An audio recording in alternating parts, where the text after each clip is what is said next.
எங்க sir arrest பண்றீங்க? Arrest பண்றதுக்கு பைப் உடைச்சதுக்கான வீடியோ நான் வச்சிருக்கேன். நீங்க அவங்கள அரெஸ்ட் பண்ணீங்களா? எப்படி கவுண்டர் கம்ப்ளைண்ட் போடுவீங்க நீங்க? பைப் உடைச்சதுக்கான வீடியோ நான் தரேன். நான் உடைச்சதுக்கான ஆதாரம் எங்க இருக்கு? குடிநீர் வசதி கேட்டதற்காக திமுகவினுடைய நிர்வாகியினுடைய பேச்சை கேட்டுக்கொண்டு அரசியல் செல்வாக்கை பயன்படுத்தி புகார் மனு கொடுத்த என்னையே கைது செய்கிற கிருஷ்ணகிரி மாவட்ட காவல்துறையினுடைய அராஜக போக்கை இந்திய ஜனநாயக வாலிபர் சங்கத்தின் சார்பாக வன்மையாக கண்டிக்கிறோம். அனைத்து வாய்ஸ் ஆஃப் நேயர்கள் அனைவருக்கும் வணக்கம். கிருஷ்ணகிரி மாவட்டத்தில் திமுகவுக்கு ஓட்டு போடல அப்படிங்கிற ஒரே காரணத்துக்காக அந்த ஏரியாவோட கவுன்சிலர் அந்த பகுதியில் இருக்கிற ஒரு கிராமத்தில் இந்த மக்கள் யாருமே நம்மளுக்கு 2026 எலெக்ஷன்ல டிஎம்கேக்கு ஓட்டு போடல அப்படின்னு அந்த பகுதியில் இருக்கிற குடிதண்ணி பைப்பு இருக்குல்ல, குடிதண்ணி பைப்பு, அந்த டேங்கு எல்லாத்தையுமே டிஎம்கே கவுன்சிலரோட ஆதரவாளர்களை வச்சு அடிச்சு உடைச்சிருக்கிறாரு. அந்த பகுதியை சேர்ந்த இளவரசர் அப்படிங்கிற வழக்கறிஞர் வந்துட்டு மக்களுக்கு துணையா நின்று அந்த பைப்பெல்லாம் உடைச்சாங்கல்ல சமூக விரோதிகள், அவங்க மீது போய் போலீஸ்ல கம்ப்ளைண்ட் கொடுத்துருக்குறாங்க. அந்த கம்ப்ளைண்ட என்ன ஏதுன்னு விசாரிச்சு அவங்கள கைது பண்ணாம, ஏன்னா அவங்க உடைச்சதுக்கு அந்த தொட்டியை உடைச்சதுக்கான வீடியோ ஃபுட்டேஜ், வீடியோ ஆதாரம் எல்லாமே இருக்கு. அவங்கள போய் கைது பண்ணாம இந்த கம்ப்ளைண்ட் கொடுத்த நபர் இளவரசன் மீது கைது பண்ணியிருக்கு காவல்துறை. இதை நான் எப்படி பாக்குறேன் அப்படின்னா, நம்ம வடிவேல் ஒரு படத்துல நடிச்சிருப்பாரு, நீங்க மருதமலை நினைக்கிறேன். மருதமலை படத்துல வடிவேலு அந்த போலீஸ் ஸ்டேஷன்ல கான்வெர்சேஷன், இன்னொரு எஸ்ஐக்கும் வடிவேல் கான்ஸ்டபிளுக்கும் ஒரு கான்வெர்சேஷன் வரும். எப்படின்னா, ஐயா நேத்து இடியாப்பமும் பாயா சாப்பிட்டீங்களே எப்படி இருந்துச்சு? அதுக்கு அந்த இன்ஸ்பெக்டர் சொல்லுவாரு, செம்மையா இருந்துச்சியா, அவன் கொடுத்த காசுல தாயா வாங்கி கொடுத்தேன் அப்படின்னு சொன்னோன்னா இவர் இன்ஸ்பெக்டர் என்ன பண்ணுவாரு, அடி படபார் ராஸ்கோல், போலீஸ் மேலே கம்ப்ளைண்ட் கொடுக்குறியா அப்படிங்கிற மாதிரி கம்ப்ளைண்ட் வந்துட்டு பொதுமக்களுக்கு ஒரு பாதிப்பு ஏற்பட்டுருச்சுன்னு ஒரு இளவரசருங்கிற ஒரு வழக்கறிஞர் போய் கம்ப்ளைண்ட் கொடுக்குறாரு.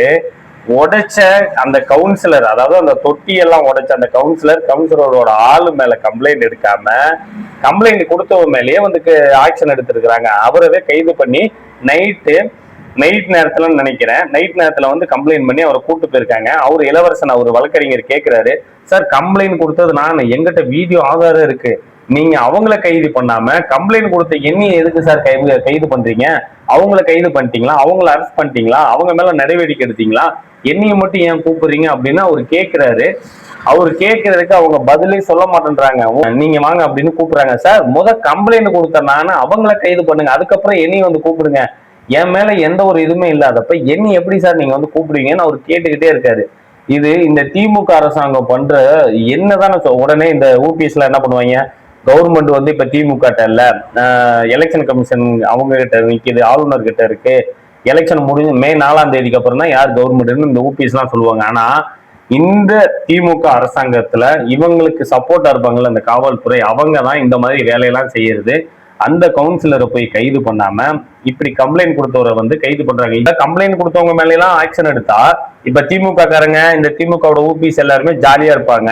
அப்ப பாக்குற பொதுமக்கள் எல்லாரும் என்ன நினைப்பாங்க, இப்ப அந்த இடத்துல இருந்தா நான் இப்ப திமுக காரன், நான் திமுகவுல சேர்ந்துட்டேன் அப்படின்னா திமுகவுல ஒரு உறுப்பினர் கார்டோ, திமுக மப்ளர் போட்டுட்டு டிஎம்கேவுல ஏதாவது ஒரு போஸ்டிங்ல வார்டு, ஒன்றிய, கிளைன்னு ஏதாவது ஒரு போஸ்டிங்ல நானும் திமுகவுல இருந்துட்டு அப்ப இது மாதிரி தப்பெல்லாம் நிறைய பண்ணலாம் போலயே, போலீஸ் வந்து நம்ம மேல ஆக்ஷன் எடுக்க மாட்டாங்க போலயே, நம்ம தப்பே பண்ணாலும் இன்னொருத்தனை கை காமிச்சிட்டோம்னா அவனை கூட்டிட்டு போயிருவாங்க, அவனை அரெஸ்ட் பண்ணிடுவாங்க, அவன் மேலதான் ஆக்ஷன் எடுப்பாங்க அப்படிங்கிற மைண்ட் செட் வந்துட்டு அந்த பொதுமக்கள்கிட்ட மைண்ட்ல வந்துடும். இதனால நான் என்ன சொல்றேன் அப்படின்னா, கம்ப்ளைண்ட் கொடுத்தாருன்னா அவங்க மேல தப்பு இருக்கணும், வீடியோ ஃபுட்டேஜே இருக்கு, அவங்கள போய் கைது பண்ணுங்க. கம்ப்ளைண்ட் கொடுத்தவரை வந்து கைது பண்ணீங்கன்னா இது எப்படி லாஜிக்கு? இதை நம்ம எப்படி எடுத்துக்க முடியும்?